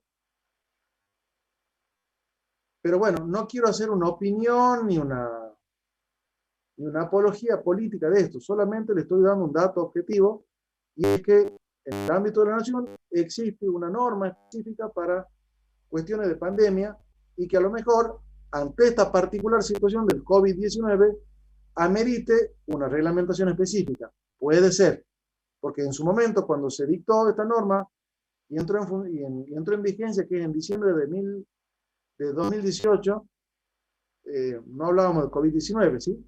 Más allá de que el concepto de enfermedad, de virus, coronavirus, ya se conocía, ¿sí? Bien. Estaba leyendo, profesor, también de que ahora se va a poner la vacuna COVID-19 en el calendario de vacunación.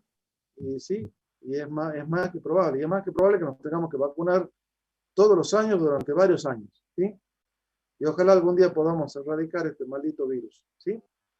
Ojalá.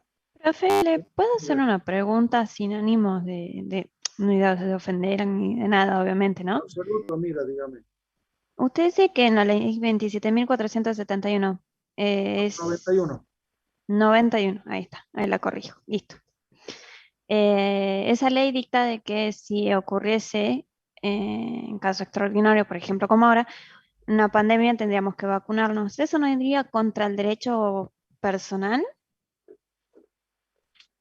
Y mire, yo le leo, por si no saben, yo la tengo yo para mi trabajo.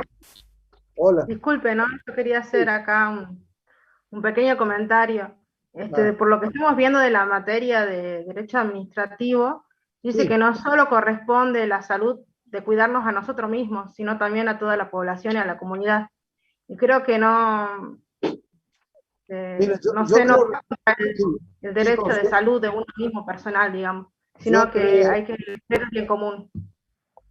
Yo les agradezco porque es hermoso este ambiente y este lugar, y qué mejor que entre estudiantes universitarios y próximos contadores públicos, licenciados en administración de empresas, podamos debatir estas cuestiones, que son cuestiones que hacen al quehacer de toda una comunidad. Creo que es una cuestión que sería muy lindo poder debatir en mayor profundidad. Pero no nos da el tiempo, son las 5:28 y yo quiero terminar de dar estos temas y no llegamos.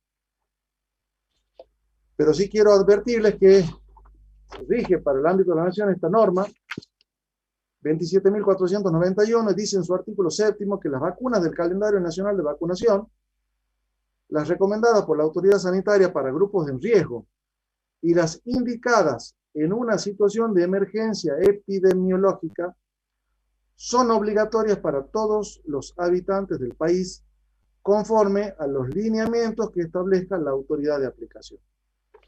Artículo 7º, ley 27.491, la leen y después ya al momento de comparecer a rendir esta materia me dan su opinión, con gusto lo voy a escuchar, ¿sí?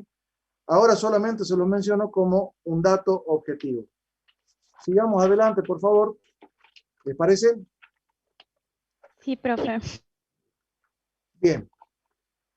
Volvamos a los reglamentos autónomos de necesidad y urgencia.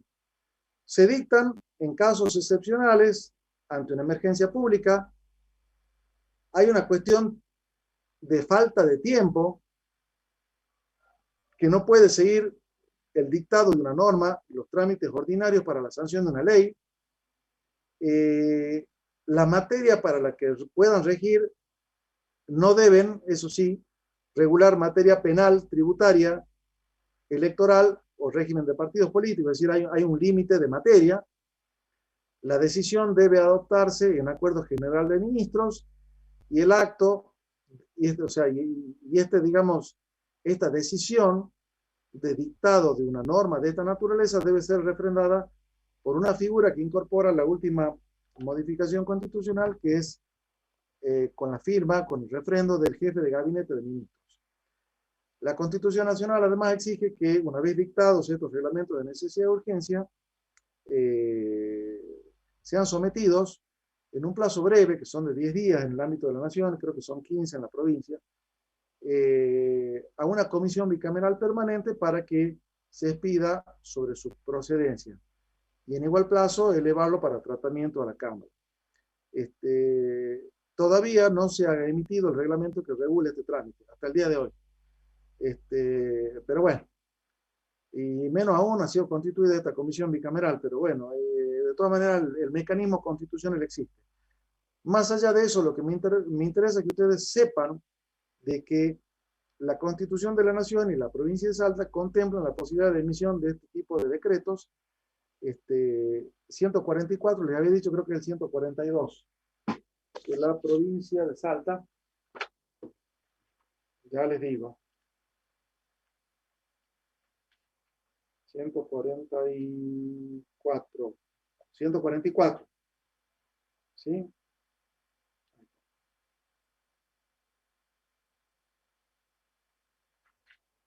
145, perdón. En caso de estado de necesidad de urgencia o que esté amenazado de una manera grave e inminente el funcionamiento de los poderes públicos constitucionales, Constitución de la provincia de Salta. El Poder Ejecutivo, en acuerdo general de ministros y previa consulta oficial al fiscal de Estado y a los presidentes de ambas cámaras, puede dictar decretos sobre materias de competencia legislativa. ¿Sí?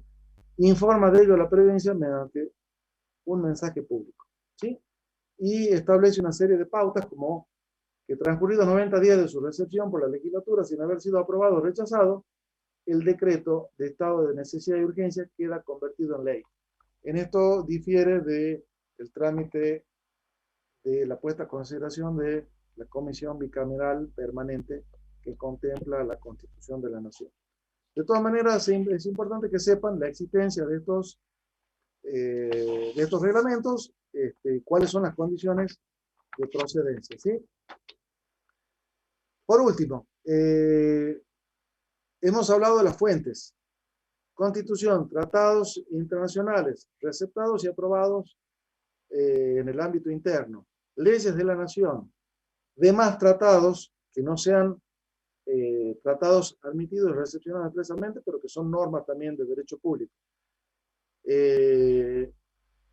Los reglamentos, y ahora vamos a ver otras fuentes que son importantes como jurisprudencia, doctrina, costumbre, principios generales, ¿sí? Yo les decía al inicio que yo me manejo en el ámbito personal entre dos órbitas, dos orbes.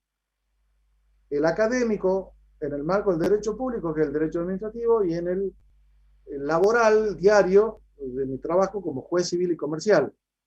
Manejo normas de derecho privado a la mañana y explico normas de derecho público a la tarde. Pero bueno, todavía no estoy tan loco. Y las decisiones que de manera razonable emitan los jueces, en algunas cuestiones forman cierta tendencia, y es lo que se conoce como jurisprudencia, que es la reiterada y habitual concordancia de decisiones de órganos judiciales sobre cuestiones o situaciones jurídicas similares, idénticas o análogas, ¿sí?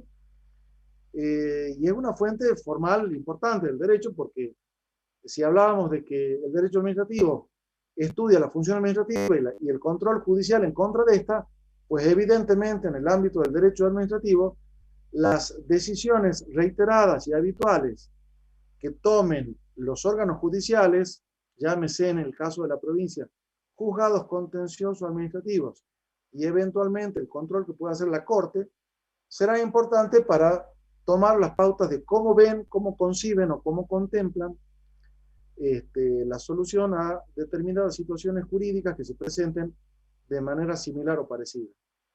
Por otra parte, la doctrina también es importante, como les nombraba,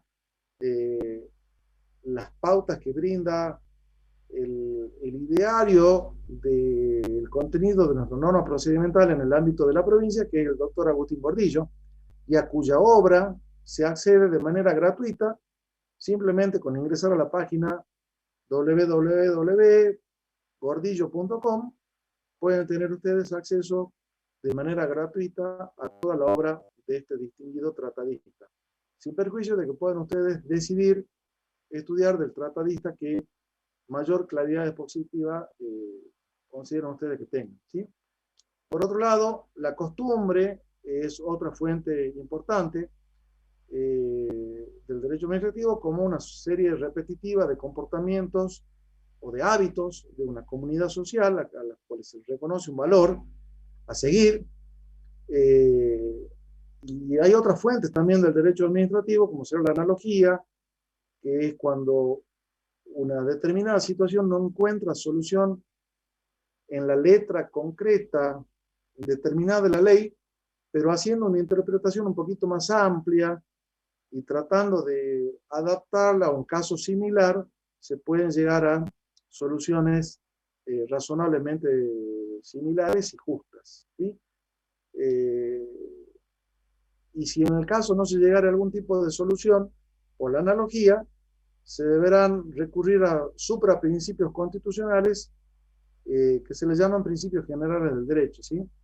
Entre esos derechos, ante la duda, proteger la vida, la forma republicana de gobierno, el principio de igualdad ante la ley, la igualdad ante las cargas públicas, la imposibilidad de ser juzgado sin ley previa y sin la garantía de un debido proceso, y otras fuentes como o valores como la equidad, que es, digamos, la adecuación de la ley a un caso concreto, o la razonabilidad como principio directriz en toda decisión de naturaleza pública. Con esto, y faltando casi 15 minutos para el final de la clase, digamos, doy por concluido el tema que veíamos hoy de derecho administrativo, conceptos, fuentes, y las fuentes en particular, y dejo abierta la posibilidad de que, sin que empecemos a discutir si la vacunación es obligatoria o no,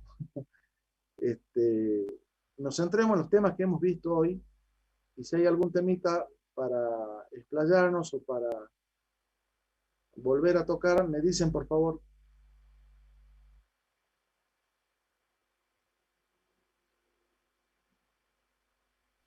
En mi caso, con lo del reglamento. Sí, ¿quién me habla, perdón? Ailem. Ailem. Sí, porque a mí justo se me salió por eso. Sí, dígame, Ailem, ¿qué es lo que quiere repasar o que retomemos?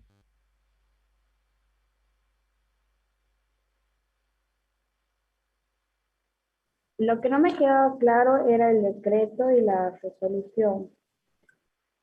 Ah, bien. Lo que te decía que el decreto es el nombre que se le da a las decisiones que toma el titular del Poder Ejecutivo, ¿sí?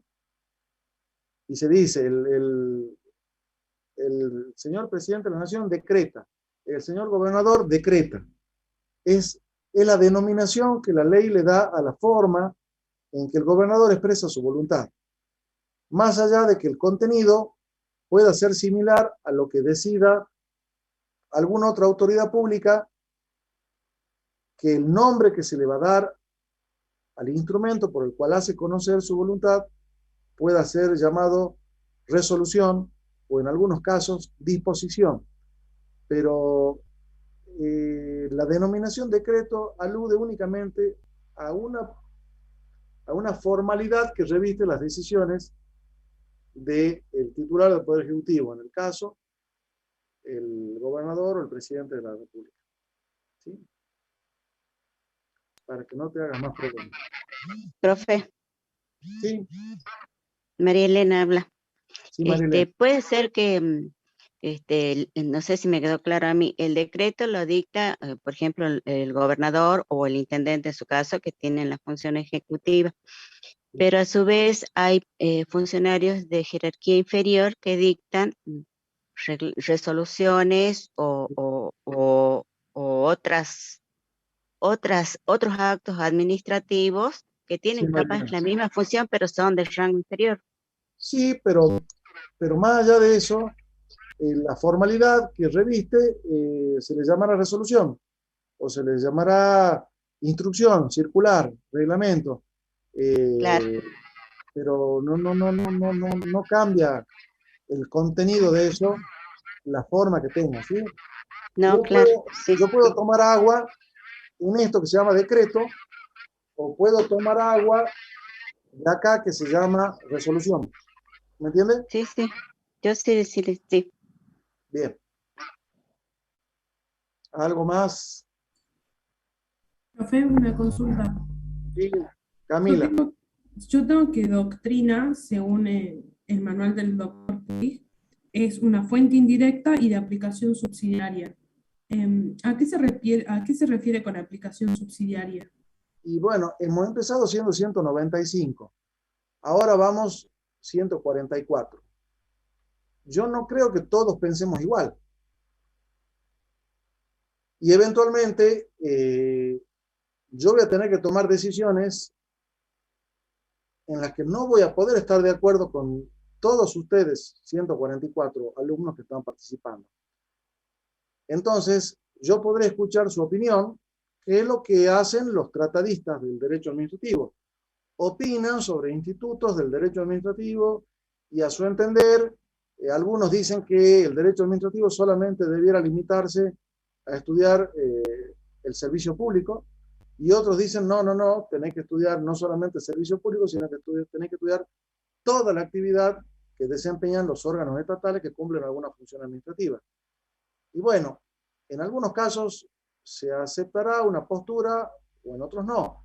Por eso se considera que es una fuente de aplicación subsidiaria o secundaria, porque no siempre estamos obligados a seguirlo.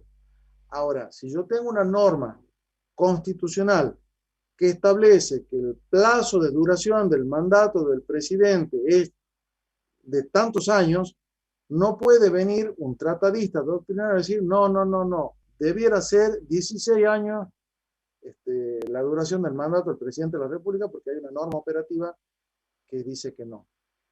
Y en ese caso no es una norma subsidiaria. ¿Me entendés el ejemplo que te estoy dando? Perfecto. Sí, perfecto. Bueno. Le hago una consulta. No escucho bien. No sé qué me está preguntando. Me da una conexión de internet. ¿Me escucha, profe? Le escucho muy bajito. Y encima estoy enferma. Levanto un poco la voz, ahí me escucho un poco mejor. Y si no, escribímelo en el chat. ¿Qué es lo que querés saber? Quería saber si todos los reglamentos los dicta siempre el Poder Ejecutivo, y quería que me dé un ejemplo, porque no lo entendí, a los reglamentos ejecutivos. Profe, eso también le iba a consultar. ¿Podemos decir entonces que los reglamentos pueden ser dictados por el Poder Ejecutivo por disposición de la Constitución Nacional y reglamentos dictados, pero que son propias, digamos, funciones propias del legislador, pero lo puede dictar el Poder Ejecutivo? A ver, voy a desdoblar un poquito la respuesta, ¿sí? Es importante que ustedes entiendan de que nosotros concebimos al derecho administrativo como la rama del derecho público que estudia toda manifestación que hagan los entes que cumplen algún tipo de cometido estatal. ¿Sí? Entonces, la cátedra participa del concepto amplio, ¿sí? Y de concebir al derecho administrativo como la rama que estudia a la función administrativa que desempeña no solamente el Poder Ejecutivo, es decir, no solamente las decisiones que adopte el señor gobernador con forma de decreto, ni solamente los reglamentos, sino toda manifestación de voluntad de cualquier ente que cumpla algún cometido estatal. Y puede darse el caso del dictado de un reglamento que no necesariamente emane o del Poder Ejecutivo o de un ente que dependa de él.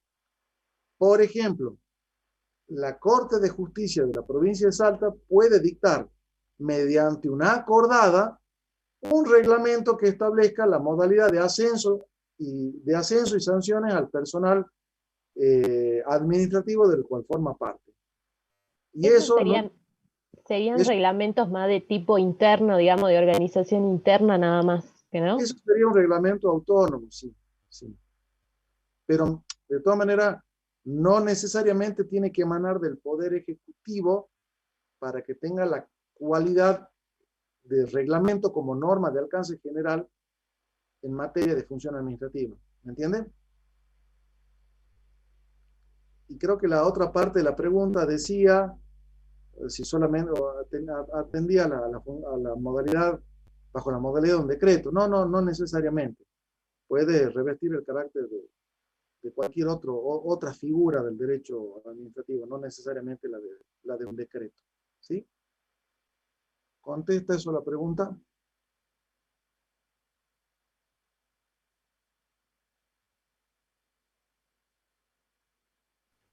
Y profe, entiendo entonces que no solo el Poder Ejecutivo, sino que se me cortó un poco, pero entendí como que la acordada que la dicta el Poder Judicial sería un reglamento de tipo autónomo. Eso es lo que claro. Muy bien. Y un ejemplo de reglamentos ejecutivos, ¿cuál sería, profe? Justamente, o sea, un reglamento de ejecución de una norma.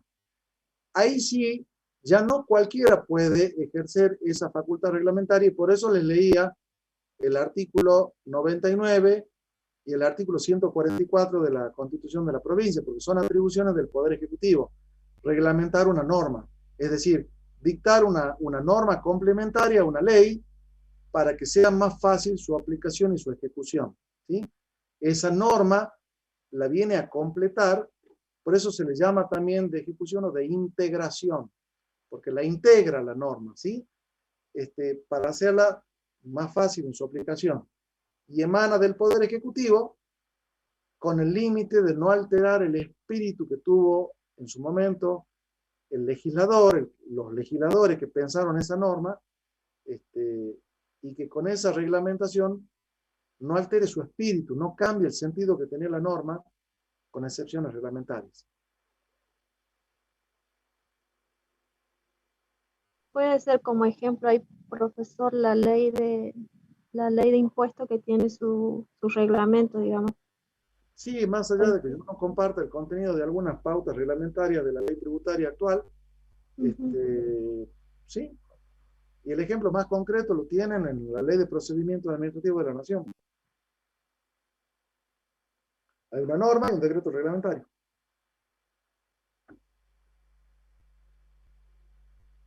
¿Sí?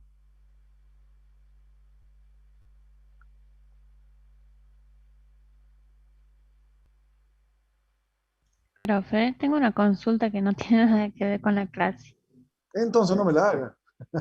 No sea malo. ¿Quién me quiere consultar? ¿Usted dijo que es juez? Sí. ¿De qué norma? Yo soy juez civil y comercial de procesos ejecutivos. Tengo una competencia especial en todo lo que es materia de ejecuciones fiscales, tributarias, todo lo que es deuda bancaria y financiera. Esa fue mi duda. ¿Por qué su pregunta? Ahora me deja la curiosidad a mí.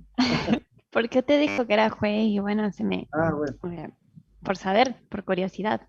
No soy juez, trabajo como juez, me pagan para eso, pero nada más. Más me gusta ser docente, me divierto más. Porque sería que se divierte más. Sí, me gusta mucho la docencia. Si no, no estaría acá. Me iría a jugar a la pelota. ¿Quién se estaba por ir a jugar al fútbol? Que me invite. De los chicos. Está Javier, ahí se está yendo a jugar al fútbol, Javier. Bueno, chicos, si les parece, 5 minutitos antes cortamos así, damos pie para que pueda acomodar la otra comisión. Hola, sí. En la diferencia, entonces, ¿cuál sería con el reglamento de ejecución con el reglamento de delegación? El reglamento delegado es una atribución legislativa porque está vedado, en principio, no se permite que el Poder Ejecutivo dicte normas, dicte normas, no es la institución pensada para dicte normas. La institución que está pensada para dictar normas es la legislatura provincial o el Congreso de la Nación, o el Consejo Deliberante. Pero en algunas materias, en algunas cuestiones, a veces por la especialidad, por una cuestión técnica, porque son cuestiones muy cambiantes, se delega en el Poder Ejecutivo la facultad de dictar una norma, pero tiene que ser una atribución específica dada por la ley. En el caso, lean el artículo 176 de la Constitución de la Nación. Les recomiendo eso. ¿Sí? Esta no viene a complementar una ley. La complementación de una ley es a través del decreto de ejecución. ¿Sí? Identifican los 4 tipos de reglamentos: autónomo, de ejecución, delegado y de necesidad de urgencia. Bien. Gracias, profe. De nada. Bueno, me voy despidiendo. Gracias, Camila.